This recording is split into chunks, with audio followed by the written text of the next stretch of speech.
Friends, by my watch, it is exactly 6 o'clock, this 27th of April. So, I wish to begin with my profuse thanks to the All India Agriculture Students Association for this opportunity. In fact, when Dr. Ashish Khandelwal, their president of the association, requested me just maybe 36 or 48 hours ago, I had no option but to say yes because being an agriculture graduate myself, I feel they have you have a right or liberty for asking for my time and uh, and also they requested me to speak on a topic maybe many of you would be interested to listen. So friends, I hope all of you are keeping safe and staying home or working from home, or even if you are stepping out, you need to maintain the required protocol and guidelines. I wish you all good luck, and to all of us in fact. And as I told, I'm extremely delighted to make this live Facebook talk. In fact, this is my very first one, so I struggled a bit in the beginning, and then I sought for some guidance, some support from Ashish, who made me tune in to the Facebook live chat. Though I have a Facebook account, but I had not been very active. I am active on Twitter, but not on Facebook.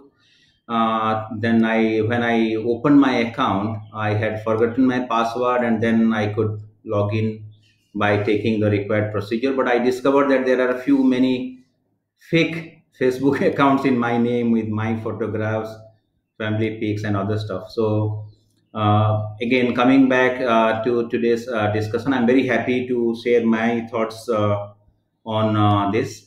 The administrators of this group may please approve few of the requests that my friends would have sent, because many of my civil servant friends, family members, and many others requested if at all they could watch this particular presentation. I do not know the protocol and the kind of norm or the rule of the AIASA in permitting others to watch the video or not.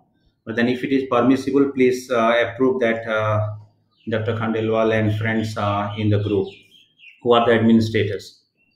Friends, I was requested to speak on the mitigation measures for the COVID-19 impacts on Indian agriculture.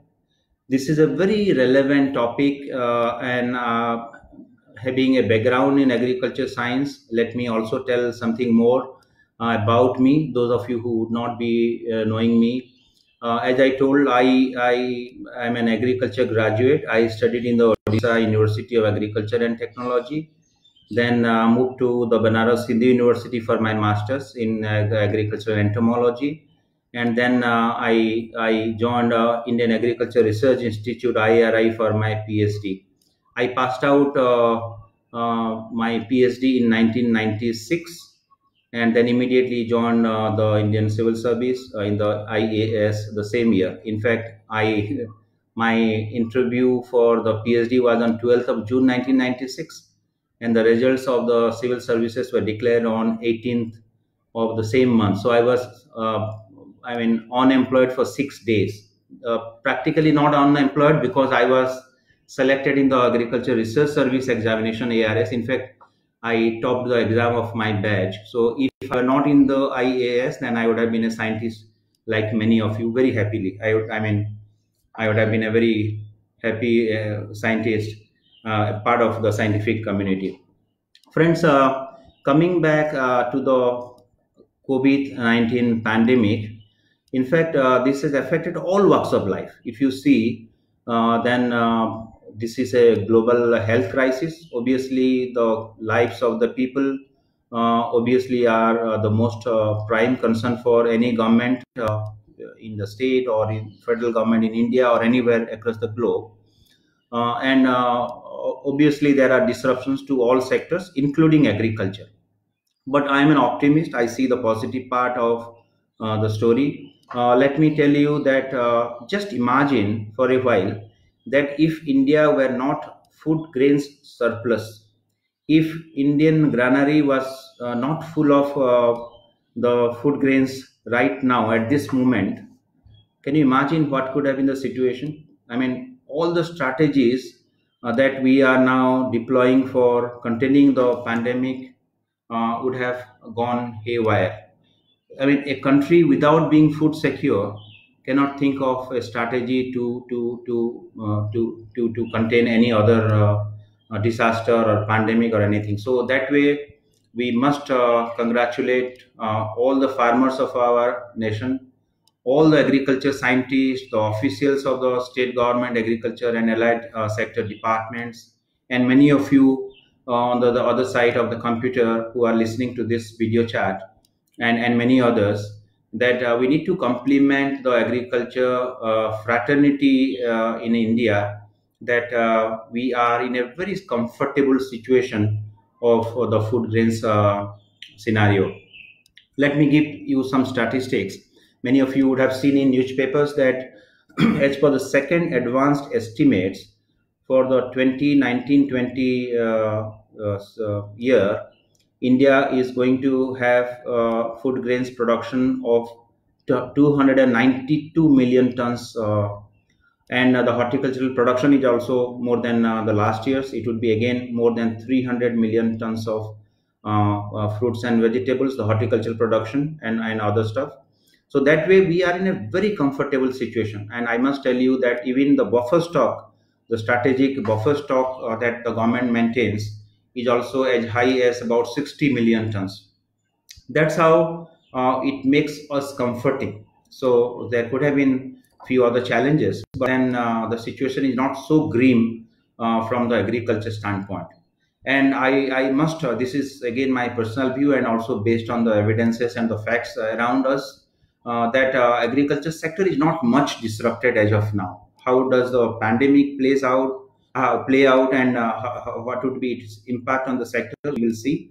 But then I personally feel that it is not so grim. So let us not be pessimistic at all. But then the government, the system, the ecosystem of all actors in the agriculture sector must take adequate measures to kind of reduce the negative impacts of this particular pandemic.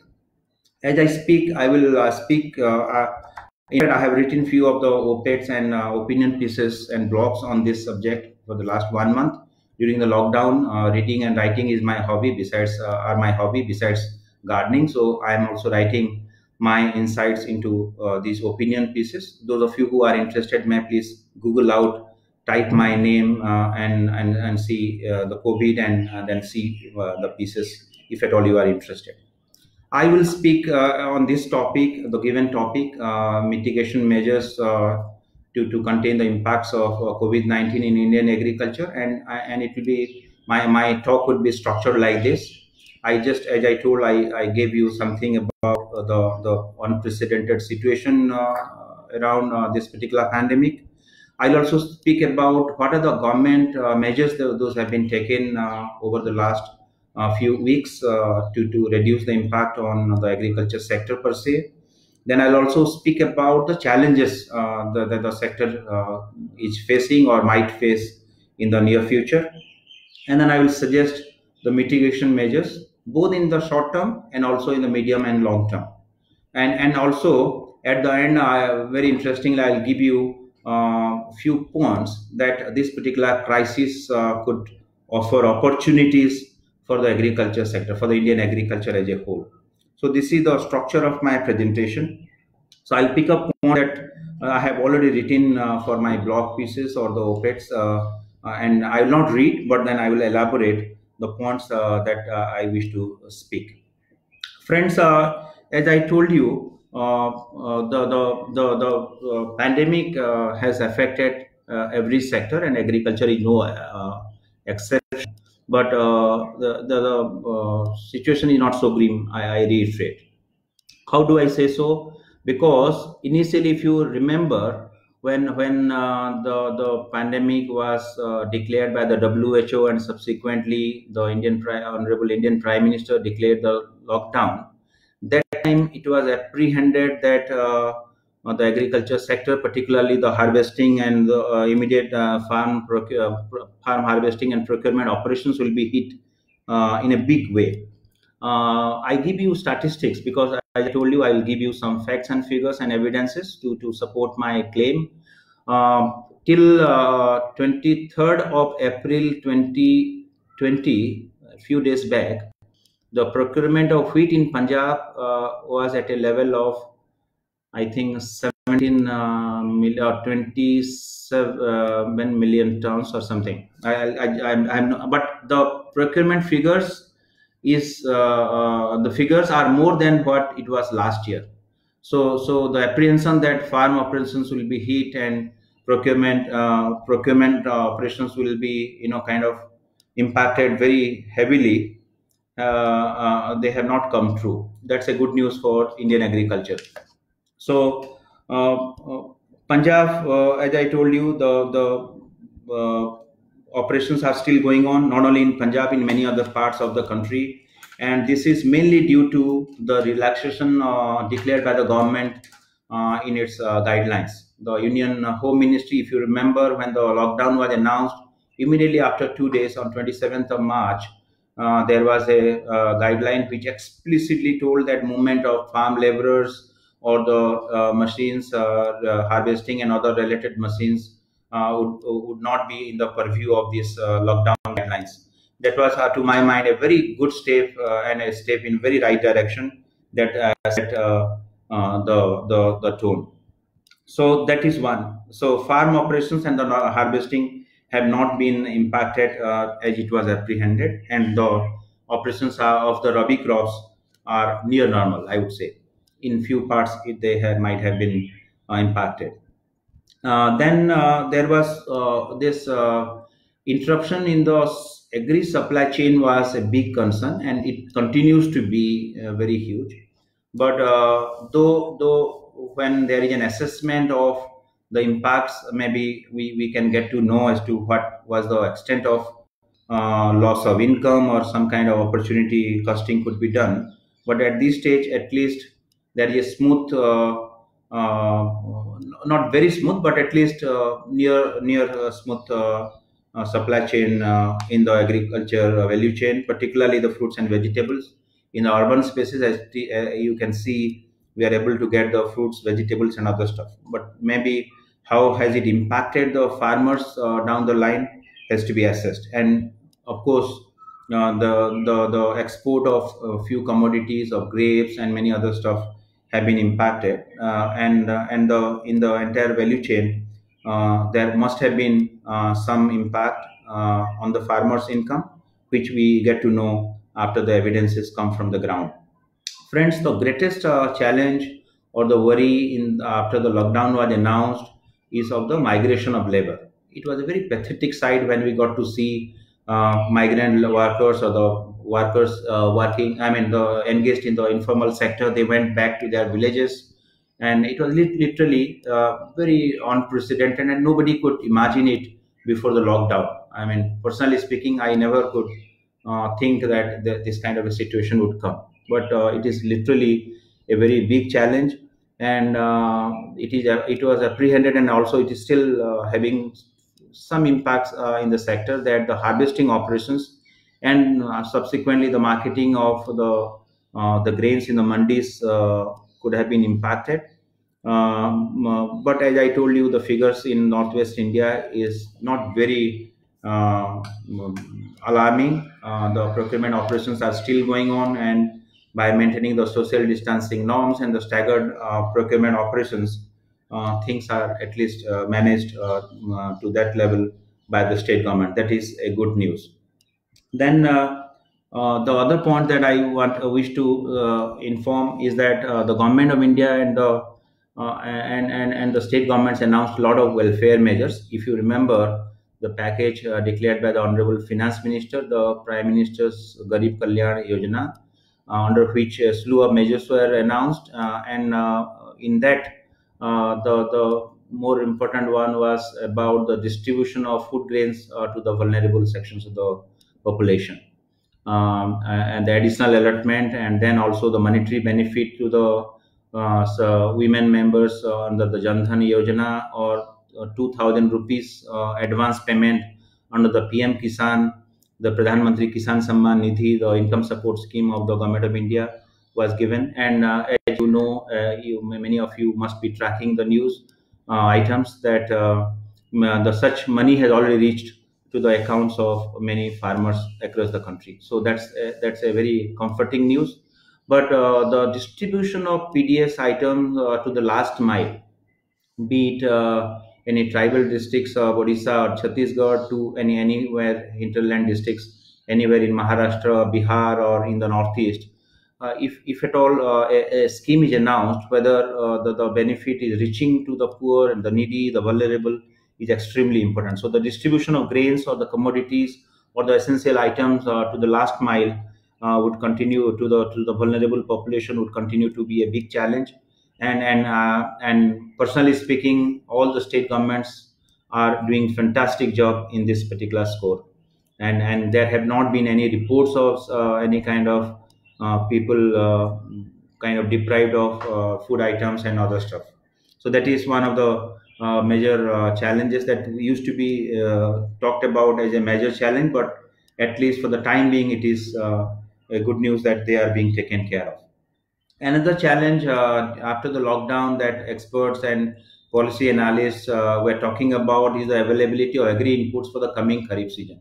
But to my mind, there is sufficient time now for making them available. So whether it is seeds or fertilizers or agri chemicals or anything of that sort, we need to make them available to the farmers' doorsteps.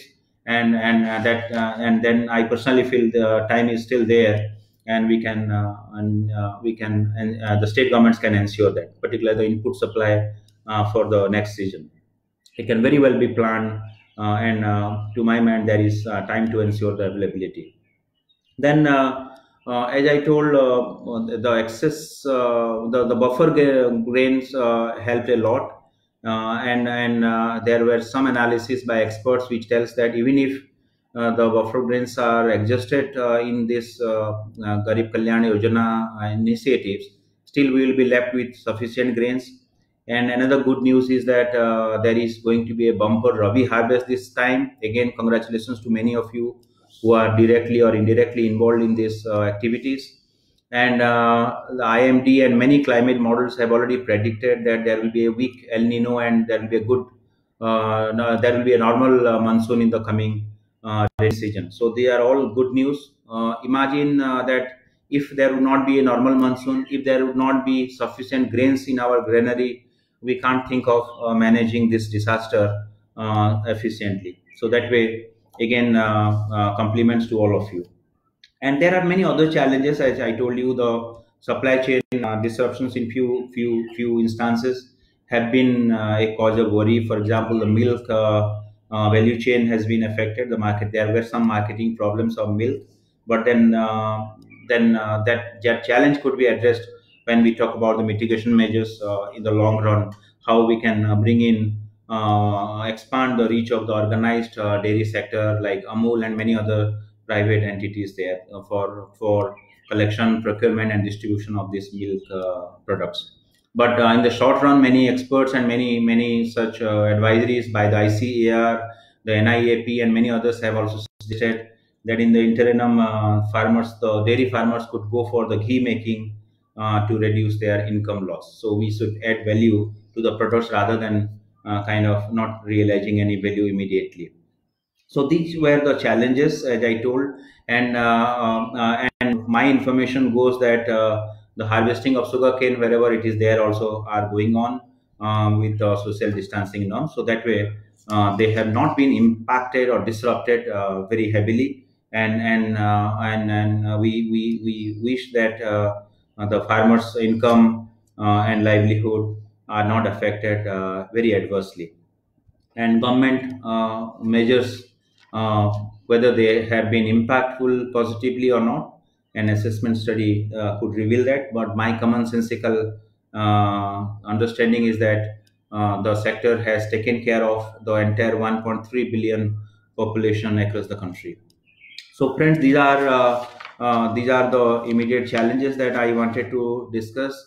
Then the government measures I talked about, the finance minister's package of 1.7 trillion Indian rupees, 1,70,000 crores, which included a slew of measures that I told, PM Garib Kalyan Yojana, and this 500 rupee pension, 3 months of advance ration, 2,000 rupees of PM Kisan benefit, etc., etc. Friends, many of you would also be working with the ICAR system, Indian Council of Agricultural Research System, and you would be knowing that the ICAR has issued very timely guidelines or advisories for different states. State-specific advisories have been issued by the ICAR as to how how the farmers will follow the protocol during this pandemic of during this lockdown period. And the advisory clearly mentions about the specific practices during the harvesting or threshing of various rabi crops, as well as the post harvest, or the storage and marketing of the farm produce. Friends, you would also be knowing that the RBI announced specific measures that to address the burden of debt servicing due to this pandemic, wherein the agriculture term and crop loans have been granted a moratorium of 3 months till if a loany farmer need not pay till May 31st. I mean that there will not be any interest burden on that, and if somebody kind of repays the loan amount within 3 lakhs of rupees by this time, and a good and he has got a good repayment behavior, then he or she, the farmer, will be granted 3% concession on the interest rate. That's a good measure declared by the central bank of our country. So and these are all India. I mean, agriculture is a state subject. Of course, the majority of the funds come from the government of India in terms of the PM Kisan or fertilizer subsidies and many other schemes like the RKVY, Raftar, and many other schemes. But the state governments also have a bigger role to play. And as far as my knowledge goes, many state governments have declared contextual mitigation measures in respect of their states, and they are all paying good results by now. I'm aware about a few states like Kerala, Telangana, Karnataka, Odisha, and even Punjab, Madhya Pradesh, and few others. I can't name all, but I'm aware about specific measures in the agriculture sector which are really doing good, particularly the South Indian states. The 5 South Indian states, Andhra Pradesh, Telangana, Kerala, Karnataka, and Tamil Nadu, they have declared specific measures to in the agriculture sector. And government of Odisha also declared some time back a specific package for the agriculture sector. Let us see how they play out and how it is implemented in the field and how the farmers take the benefit. So I spoke about the measures taken by the government. I spoke about the immediate challenges that the sector faced after the pandemic, after the lockdown. So just to reiterate, the labor migration issue, or the labor availability of the labor problem, and the disruption in the supply chain are the two major challenges that I could foresee, though there could be many that could be listed out theoretically, because these are the factors which will kind of constitute the mitigation measures that I would suggest before all of you for your thoughts. Then another thing that I would like to inform this very august online audience is that those of you who are directly involved in the farm operations is that the weather events are very erratic these days. You can those of you who are living in this part, or any part for that matter in the country, would see that the weather events are extremely becoming erratic these days. And there are I have lived in Delhi for 5 years now, and then during my student days in IRI for 4 years, I would never see so much of very unseasonal rains in the month of April. So harvested produce should be protected from such weather risk. So if they are in mandis or anywhere in the farmers field, if I mean with the weather advisories, we could advise the farmers to protect the harvested produce from such weather risk. This is something which I would like to add to the challenges part before I come to the mitigation measures. Friends, When I talk about the mitigation measures, I would speak about the short-term, immediate-term mitigation measures, and I would suggest few of the long-term or the medium-term and few long-term measures from my experience or whatever domain knowledge that I have. You will all agree with me that in case of any disaster, whether it is a flood, cyclone, or anything, any natural disaster, or even now we see a pandemic like this, in any such situation, it is always the poor people who are the hit hardest. I mean, nobody can dispute this. So, and in our country, we have about 86 percentage of small and marginal farmers. Small farmers meaning those of the farm households who own less than 2 hectares of land or 5 acres of land, and a marginal farmer is the one who owns less than 1 hectare or 2.5 acres of land. So, when 86 percentage of the farm households come in under this small and marginal category, we can imagine if we do not take the welfare measures or if we do not assist them with the government benefits, they would be still suffering more.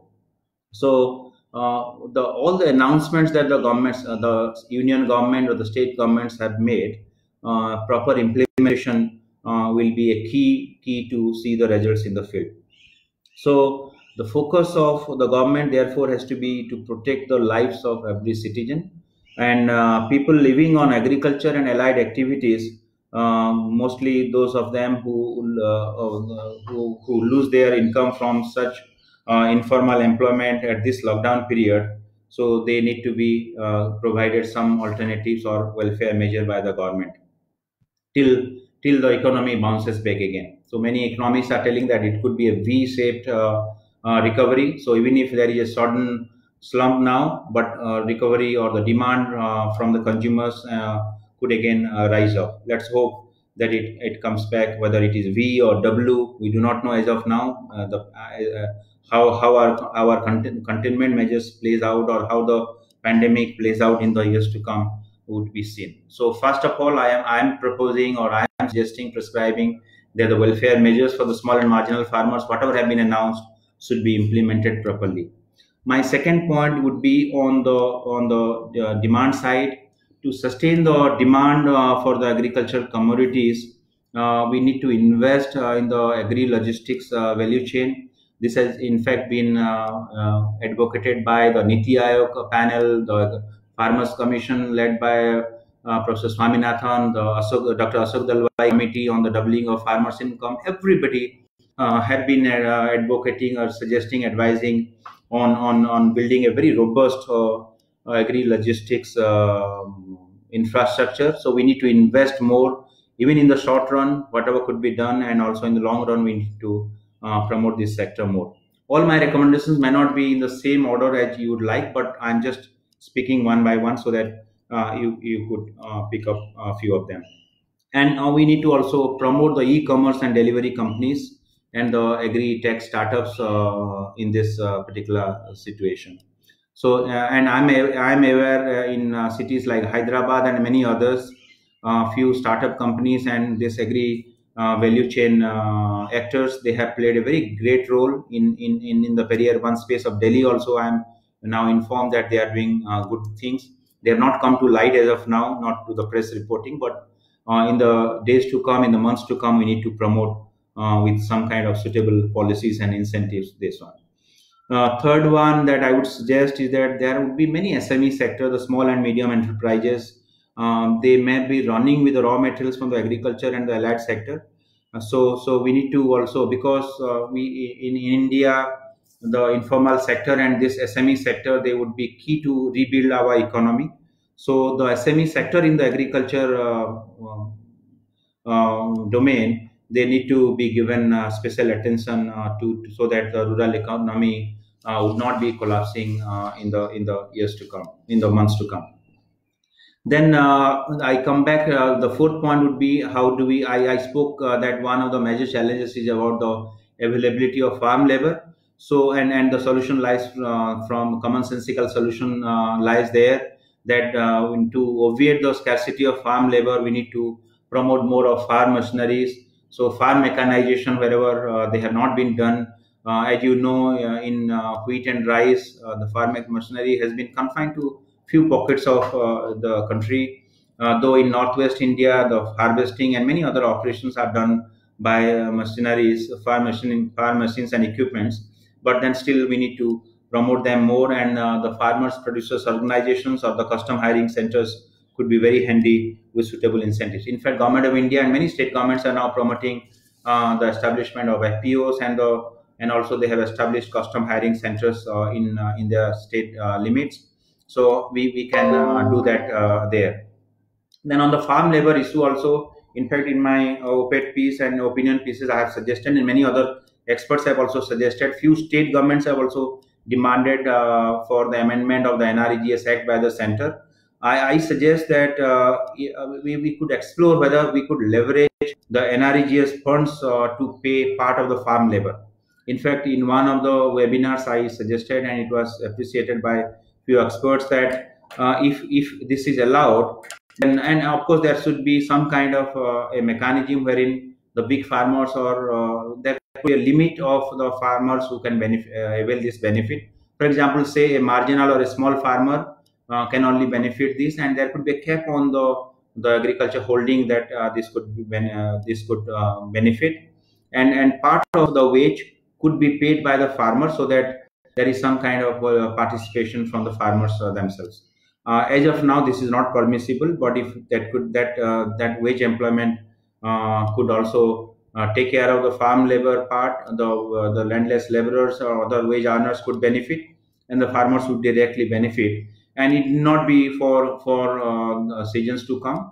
If the government wishes, then this could be employed for the coming kharif, and then see the results, and then they could be expanded subsequently.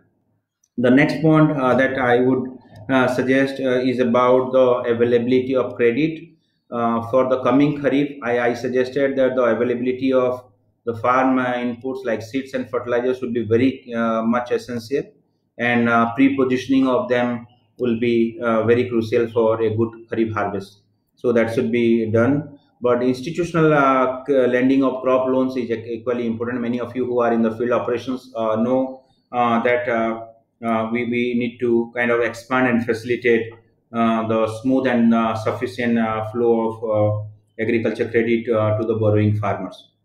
Government of India, as per the finance minister's budget speech, as I know, they have announced 15 lakh crores of agriculture credit for the next agriculture year, and the respective state governments through their cooperative banking system, or the other formal and informal and formal institutional framework, they could ensure a smooth flow of agriculture credit in the kharif season. That will be a very crucial thing besides the agri inputs availability.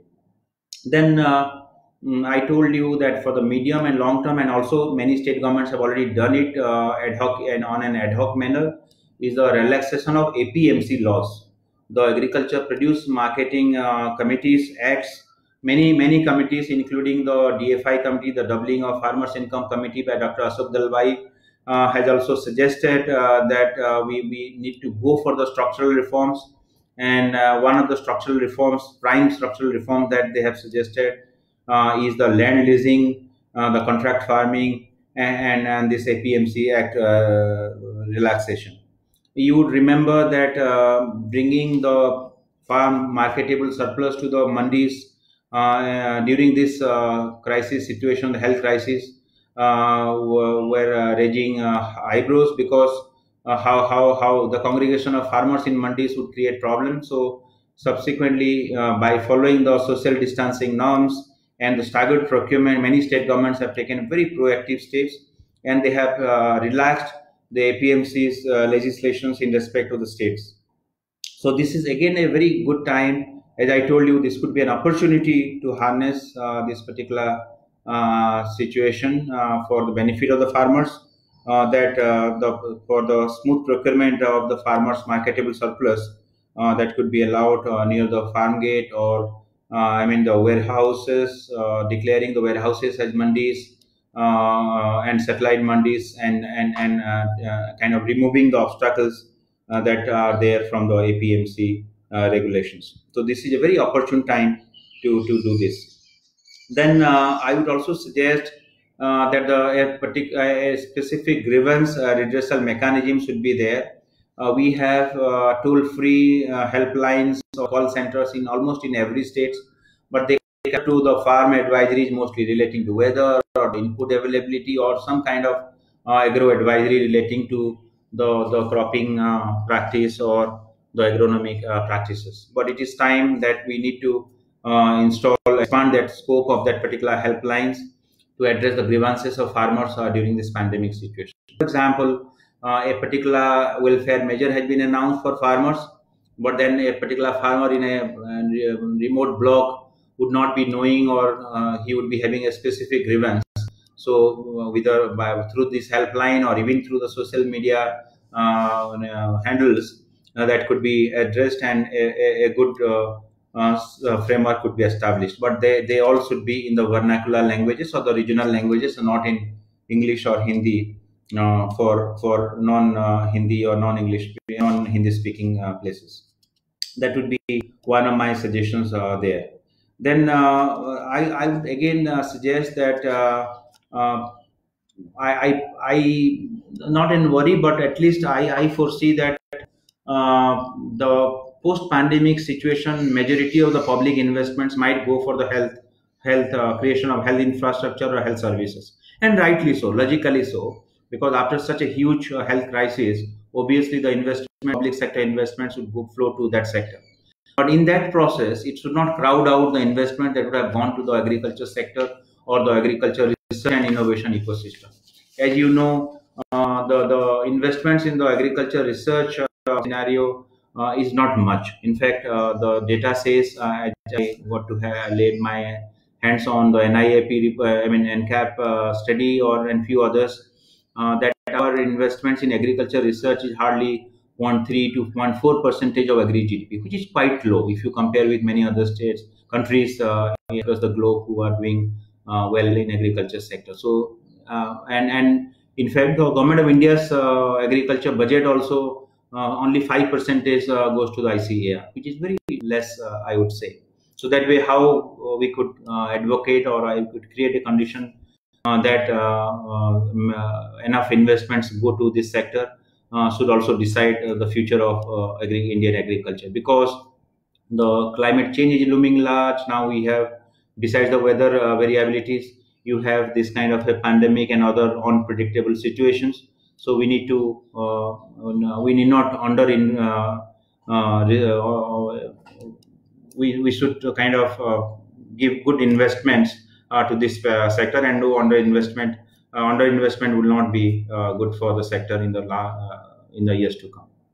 Friends, next I would like to come back to a medium to long term measure, and wherein I would like to draw your kind attention to a very important reform that has been pending for years: the land leasing. In fact, personally speaking, I always advocate for land leasing in the agriculture sector, and to my very conscientious mind, land leasing could be one of the reforms agenda which could transform the agriculture sector. People talk about rationalizing subsidies, this and that, but to my sensible mind, the land leasing is a subject which has been neglected by the policy space. You know the regions better. It needs a lot of political will. But land leasing in the post-COVID scenario would be very important. Now I can present you few of the field evidences which are coming up. You know, friends, the laborers who have migrated back to their villages to their respective home places may not return immediately. In fact, I foresee that after the lockdown is lifted, many laborers who are still stuck up in the cities may also go back to their villages for emotional reasons. So when they go back, either they would be having no land holding, or if they are at all they are having, it will be very less. They are all marginal, or at the most small farmers. So if at all we do not create a conducive lease land rental market, then it may not bring in that kind of a scenario to boost our productivity or production levels. So land leasing, if at all they are legalized with a very explicit framework wherein the land owners or the landowners do not feel panicked or kind of worried about a future situation where the tiller would take the land away through some kind of a political dispensation, making a populist declaration or something like that. So, in this, if we have an explicit land lease framework by the concerned state governments, because land revenue also is a state subject, then it will be a win-win situation for the landowner or the landholder and the sharecropper or the person who is leasing in the land. So that way, this, to my mind, this will be a very a good recommendation for the policy space. And there also is a suggestion for legalizing the contract farming, because the private sector investments have not come up for the fear of the corporatization of agriculture, and they are surfing this and that. But if a good framework is made, maybe we can ensure the interest of the farmers protected, and at the same time the investments could come to the sector, which will build the agriculture for future.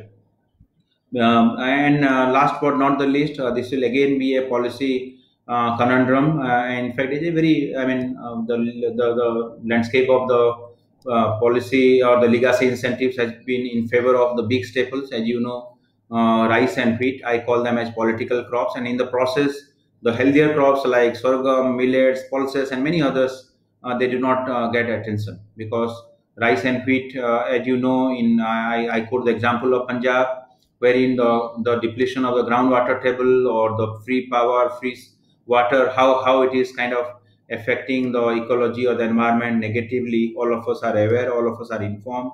So that way, how we can make our food system sustainable in the years to come also is a big challenge before the policy space. But I find a silver lining, because because paddy crop in Punjab is very labor intensive, for that matter in any state it's very labor intensive. So if the migrant laborers, if the laborers who have gone out of this particular part of country to their respective villages or states, if they don't come back, maybe the farmers in this northwest Indian part, particularly Punjab, they might switch over to other crops. And I read a few newspaper reports wherein the state government also is now planning to encourage farmers to switch over to other crops like maize or cotton or few others like soybean and other fruits, vegetables and others. So this is a very good time wherein when we talk about the food systems transformation, so with suitable policy support and incentives, we can switch over, which was never possible in the years gone by. Corona or the post COVID-19 scenario, this kind of a situation might happen. So we must seize this unique opportunity to repurpose the existing policy incentives for a healthy and a nutritious food system. And must not forget that the climate change and other adverse environmental and other factors also pose challenges before the agriculture research community. The ICR report says that we must produce 345 million tons, at least 345 million tons of food grains by 2030. So that way, now we have almost reached 290 to 300 million tons. It's not a very big thing, if at all, if we take our all agri research, innovation, and research products findings to the field of the farmers with a supportive policy framework. So that way, as I told, the mitigation measures could be in the short run coming from the challenges, and in the long run, I suggested to promote farm machinery, this and other structural measures of many things, including the land leasing, contract farming, APMC regulations, etc., etc., and how through suitable policy incentives we could transform our food system. So it needs some kind of good political will and also bureaucratic expediency in the respective states, because agriculture is a state subject and it needs to be pushed with that kind of a zeal and enthusiasm. Friends, I told you in my framework of the talk, I also I hinted that I would talk about the opportunities that this COVID pandemic puts before us. I see three opportunities there, and I will begin with the food system transformation that I just told in Punjab and other parts where continuous unsustainable practices of paddy, wheat, with free power, free irrigation, excessive groundwater depletion is leading to a very catastrophic situation. So if the laborers do not come back and the farmers, Punjabi farmers, switch over to a non-paddy crop, it will be good for the country. And many of my friends listening also will be happy, and this might also lead to some positive consequence on the smoke scenario in Delhi and many other parts. This is one. Number two, friends, I told you that the major changes post lockdown or post this scenario, this pandemic, is the supply chain, smoothing of the supply chain. So it is time. This is also an opportunity to correct the inefficiencies in the supply chains of our agricultural commodities. So through good policy incentives for the agri-tech startups or the e-commerce or other digital means, use of all latest technological know-how through blockchain, digital agriculture, and other smart technologies, we can create a very conducive market to raise the farmers of the income of the farmers through linking their produce to the market. So this offers an opportunity. We have been doing it through piecemeals, FPOs, and many other schemes of the government, of the union, and also of the states. But post pandemic, post COVID, it offers a very unique opportunity to correct or rectify the inefficiencies in the supply chain. This is the second opportunity that I foresee. In the third one that I have already told about the APMC reforms and the other structural reforms, it is extremely opportune time. I mean, many people say that post a disaster or post a pandemic, how could you think of the appetite for agriculture policy reforms? But I personally foresee, I personally feel that in view of the labor shortage, the migration of the laborers, informal sector, of the agriculture sector and semi sector, it is high time we go for this kind of long pending structural reforms like land leasing, contract farming, and the APMC thing. This will have lot of positive impacts in future, because this will bring lot of private investments. Private investments, I am not meaning only corporate sector investment, I am also meaning the investments from the farmers themselves. A leach farmer would not invest unless and until an instrument kind of makes him comfortable to invest in the field and to reap the benefit of the agriculture credit or the insurance, or any kind of other governmental benefits after any kind of emergency situations. So there are a lot of opportunities as well in this particular stuff after this pandemic is contained, and it plays out to our hands successfully. And last but not the least, our agriculture export market also is picking up.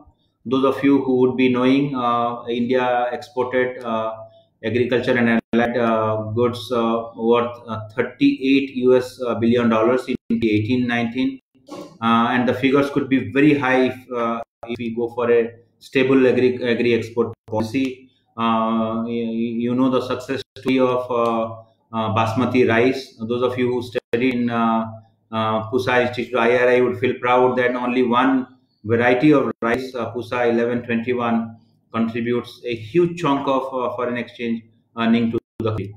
And in non-basmati exports, in the marine products exports, in spices, in vegetables, fruits, and many others, and meat products, many others, agri and allied. I'm speaking about the crop sector, but in the allied sectors, particularly the animal husbandry, dairying, and milk and dairy products, particularly the meat products, not much on the milk and dairy products, but on the meat exports, from the spices, from fruits, and many others, grapes, sugar, and many others. We earn a good substantial foreign exchange earning for the country. I personally see that, I mean, nothing is big if we not achieve 100 US billions by another 4 or 5 years if there is a conducive policy. But you have to have a very stable agri export policy. You tell the farmers to grow a particular crop, A, B, or C, and then when there is a crisis, you say that no, we have kind of export ban, or there are restrictions on your export. That cannot happen. One has to have a very stable agri-export policy to sustain that, and entrepreneurship in many hinterland of our country is literally growing.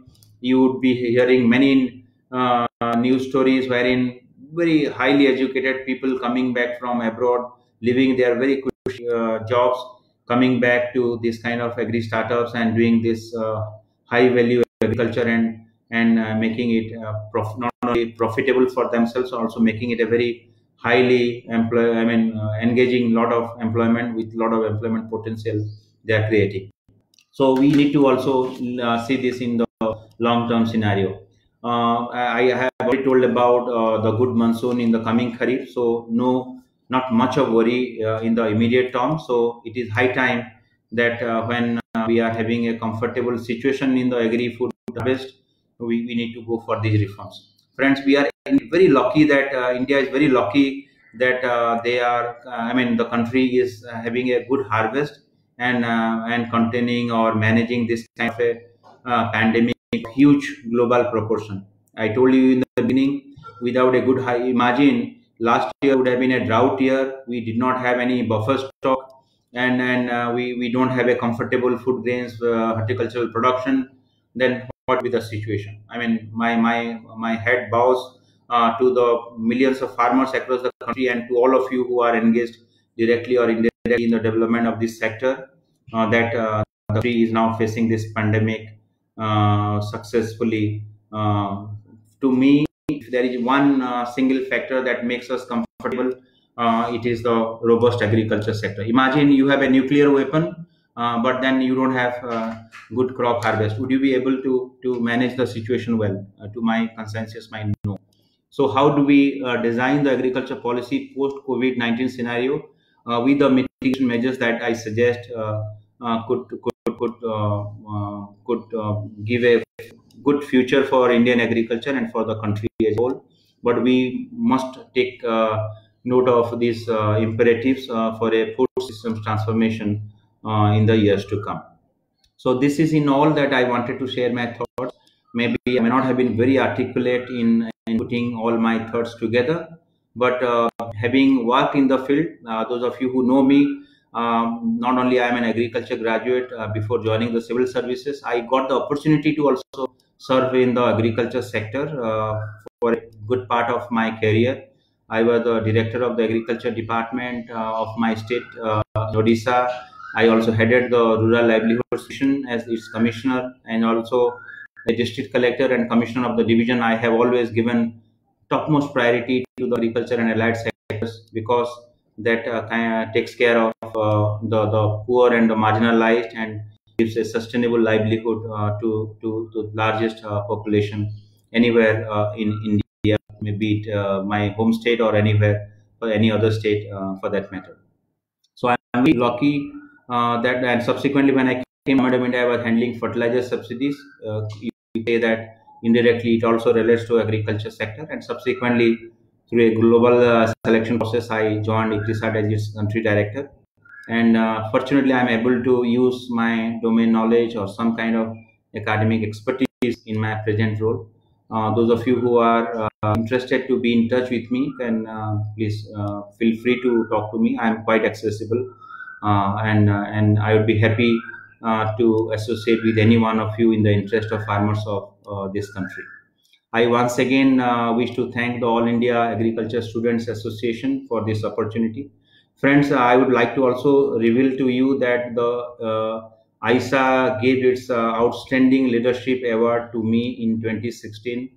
I think Dr. Manish, Dr. Sudhir, and others were there that time in the setup, in the team ISA, and I'm very grateful to all of them for this recognition. And I feel as if I'm a part of this particular body. I never knew that you have so many members in this particular association. Uh, at a personal level, I can't talk about my official capacity, but at a personal level, please count on my support every time you need for your ISA activities. I once again thank each one of you, and I see that in the chat box there are a good number of questions, but then yeah, I am not much comfortable with this, but I take questions from here.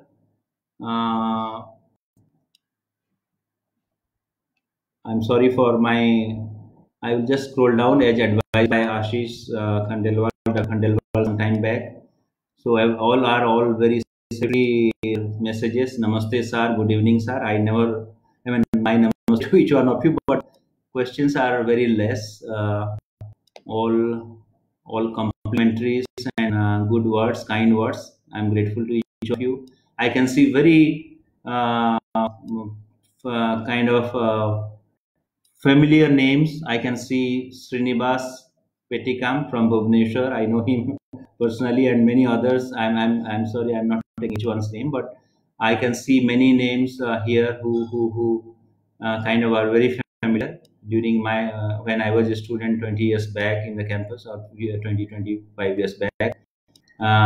Your wisdom and others. Dr. Ashok Singh is there, so he also sends a good message. Then I can write K. Puja, then Srinivas. My good friend Srinivas Babu is there. He suggests that I should be instrumental in bringing legislation or policy direction. A single bureaucrat cannot bring all the reforms, but in my limited capacity, wherever I have been posted, I have tried to do my part, and I will try my best, Babu, I assure you. Policy framework in crop insurance, if I get the opportunity of doing it or advocating it, I will definitely do. I see Nalini Ranjan Kumar, another good friend. He says he compliments me about the comprehensive analysis of agriculture situation, and gives me the kudos. Thank you, Dr. Nalini Ranjan. Then I have Dr. Ashok Kumar Singh again, and Dr. Singh suggests that the government should facilitate movement of laborers for transplanting rice by running special trains. It's a very good suggestion, and whenever there is an opportunity, I will put across this to the policymakers at the appropriate time.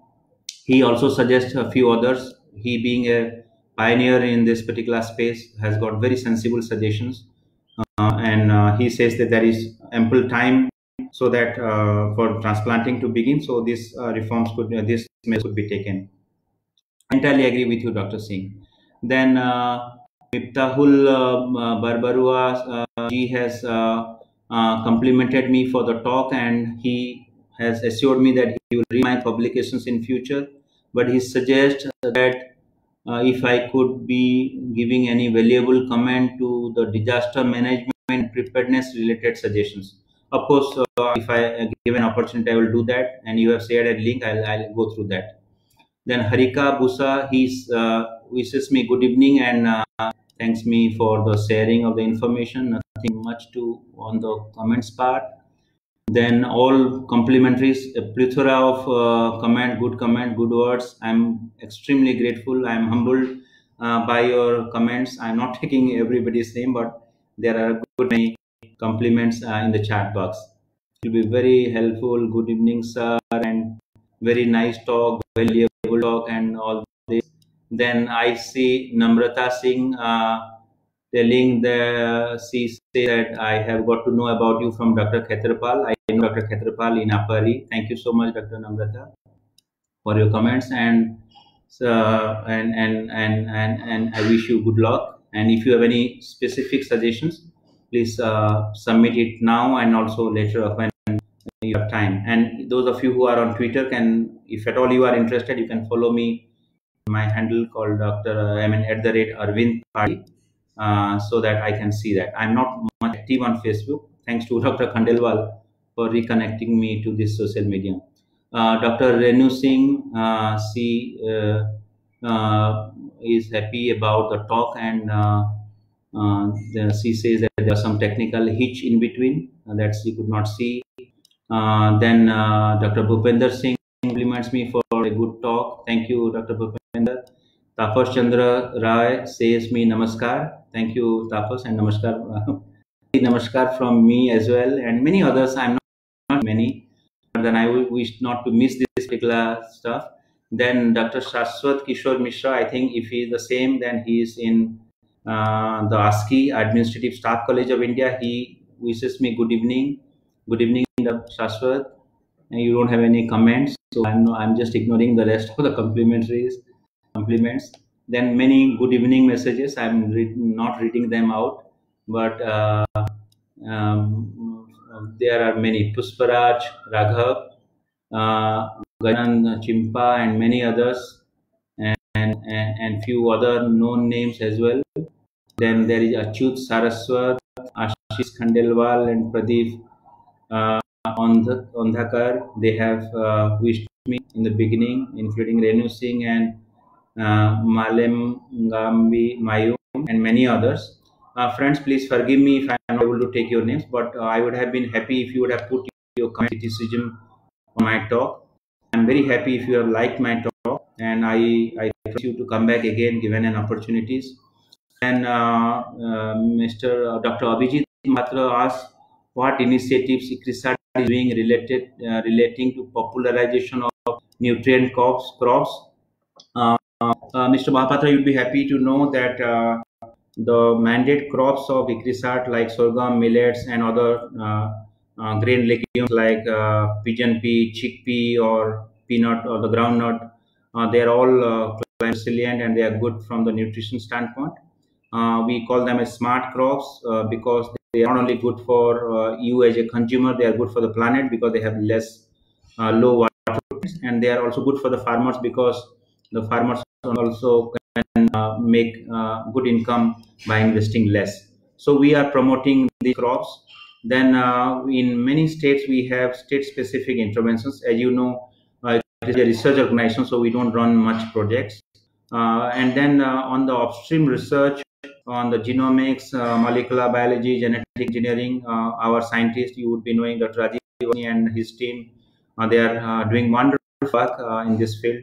And we have partners like IARI, Indian Institute of Pulses Research, and many others, CRIDA, Indian Institute of Millet Research, and many others who are helping us, Kajri, then Groundnut Research in Junagadh, and many other institutes are collaborating, partnering with us. And besides this, we have an agri innovation platform where we incubate the agri-tech startups. In fact, ICRISAT Incubation Center is the first one in agriculture sector in India, and they have done wonderful work there. And there are many other stuff in the watershed activities. You would be knowing that the ICRISAT recommendations have been very useful in not only in South Asia but also in Africa and many others. So I'm very grateful to each one of you for your comments, questions. There is another question from Mr. Snehasis Majumdar. He says, what is the scope of digital platform in agriculture? I would, in one word, if I say, it will be extremely huge. In fact, the digital agriculture is something which now the government policy space should promote. By digital agriculture, don't mean that you just only develop an app for the farmer and or issue an advisory to a lead farmer by sending an SMS. No, you can take so many things. Remote sensing in agriculture now, in the entire agri-food value chain, you have blockchains, you have artificial intelligence, and many other applications that could come. So digital agriculture play a very big role in the years to come to make Indian agriculture profitable. So, I think you'll agree with me. Then there is Miss Madhushmita. She compliments me for a wonderful presentation, and she looks forward to hear me again. That depends on the ISA platform. ज़्यादा जल्दी आने से भी you would not be finding me interesting. Maybe I would wait for a good opportunity to speak something on some subject where I have some domain and knowledge or expertise.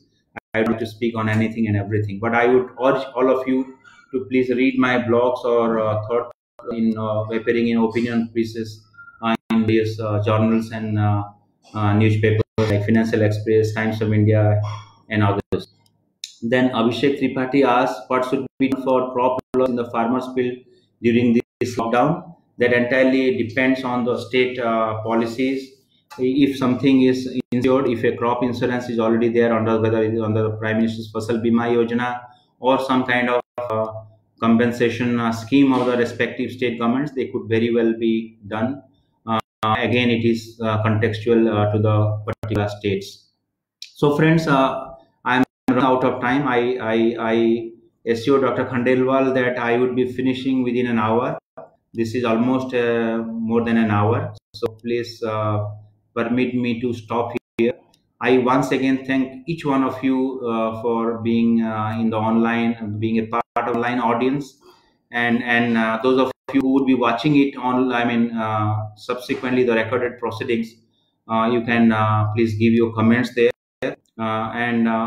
I told in the years to come, in the days to come, I would try to utilize my domain knowledge, my expertise, my academic experience for the interest of the smallholder farmers in India. I assure you that I would do my best with lot of commitment, zeal, enthusiasm, honesty, and integrity, and I would definitely benefit from your wisdom whenever we meet. This is a small world. We can meet sometime soon. So I once again thank the ISA for this opportunity. I pray God, being a religious person, those of you who know me, I was the chief administrator of the Sri Jagannath Temple. I pray Lord Jagannath, Mahaprabhu Jagannath, and that this ordeal, this particular pandemic gets over and life becomes normal. So let us continue to stay safe and be cheerful, please. Thank you, everybody. Jai Hind.